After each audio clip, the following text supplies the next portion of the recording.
across 60 parameters in the last 25 hours prior to the crash, which would include the 12 flights prior to the accident flight. According to their analysis, some of the stoppages are as short as 4 seconds, some as long as 11 minutes.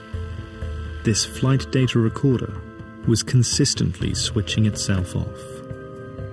To Lack and his team, it looked like the case for suicide by Captain Sue and the murder of 103 innocent people was diminishing fast.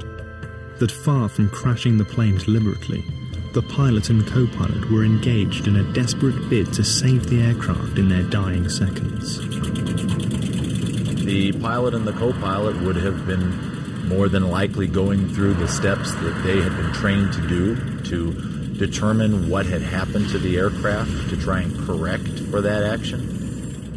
One of the discoveries of the engine power as well as the trim of the aircraft showed that the engines were near full power when it hit the ground. In fact, Boeing issued instructions in their flight manual to perform these actions in the event of a rudder hardover.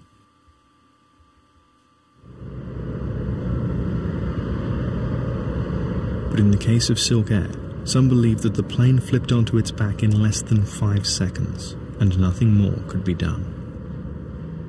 This was enough to take to the Los Angeles Superior Court. Over 6 weeks, the jury hear a formidable array of evidence from both Walter Lack's team and experts brought in by the manufacturer, Parker Hannifin. How was it that within 8 hours of this accident, somebody called you at home here in Los Angeles to tell you about the crash? There's over 100 different manufacturers of component parts on this aircraft. How were you on the somebody speed dialer? The 737 has a pretty significant history of uncommanded rudder movements. Why did power fail to the flight data recorder and the cockpit voice recorder? The power had actually been removed from the box itself. If one of those pilots on the flight deck was intentionally disabling those two black boxes, why didn't he disable them both at the same time? So what you're telling me, sir, and what you want this jury to believe, is you've made 5,100 of these servo valves, and not one of them ever contained a manufacturing defect. We were able to determine that there was interference between the secondary slide and the housing of the valve. And within 3 to 4 seconds, it reaches 90 degrees, completely on its side. All bets are off. A descent like that, with those parameters, requires deliberate pilot input. It is much easier to try and blame the pilot.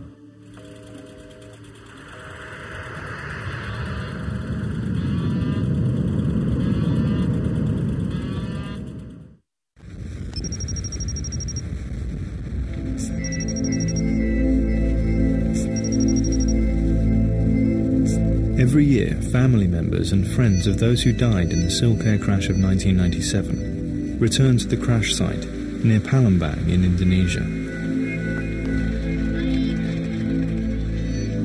The families have formed a bond with the people of Sukamaju, who were witnesses to the tragedy.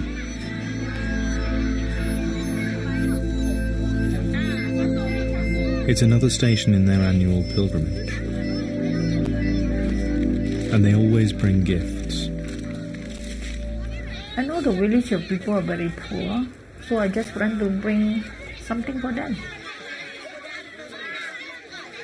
The poor kids, they're nothing. You know, why can't bring something for them, make them happy? And the moment I feel good, they're happy. Bonnie like me to do that also.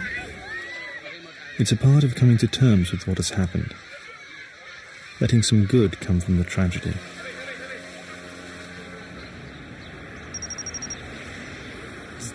After 4 days, the jury in the case brought in LA on behalf of 3 families returns to the courtroom.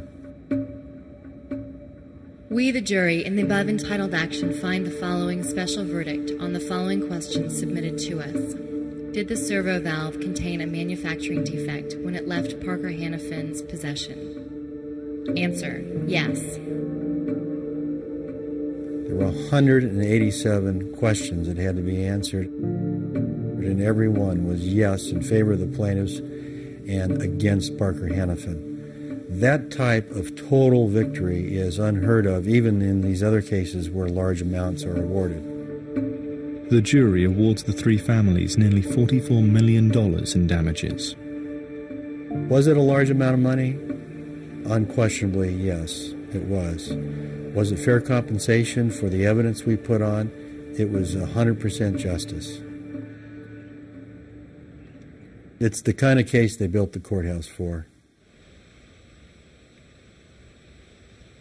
After threatening to appeal, Parker Hannafin makes a call.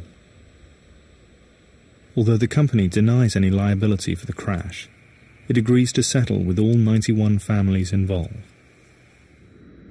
This will cost them an undisclosed amount. Nevertheless, some experts remain convinced that Captain Sue deliberately crashed the plane in a spectacular suicide. The evidence, the facts, conditions, and circumstances support that that airplane was physically capable of being flown by the pilot. I firmly believe that it was an intentional act and not a physical problem with the airplane. The fact is that we will never know exactly what happened in the cockpit in the last minutes of Silkair Flight 185.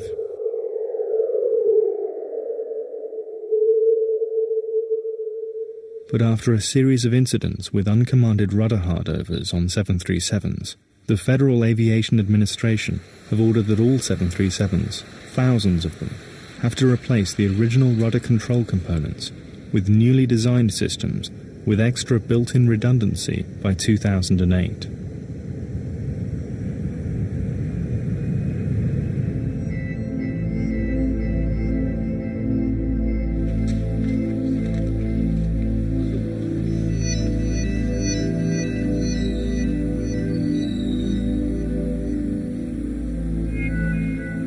The day after the families have been to the village, they go to the memorial that has been erected to the dead of Silkair Flight 185.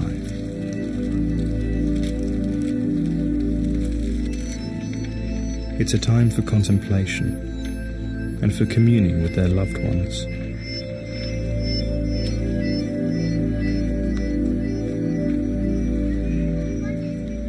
When I say to Bonnie, ask her to give me help.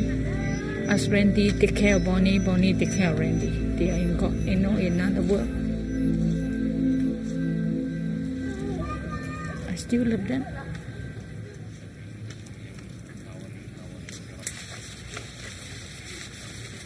For Betty, the settlement payments are of little interest.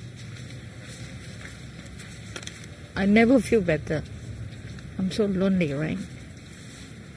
Nothing to hope, nothing to look forward. My life anymore.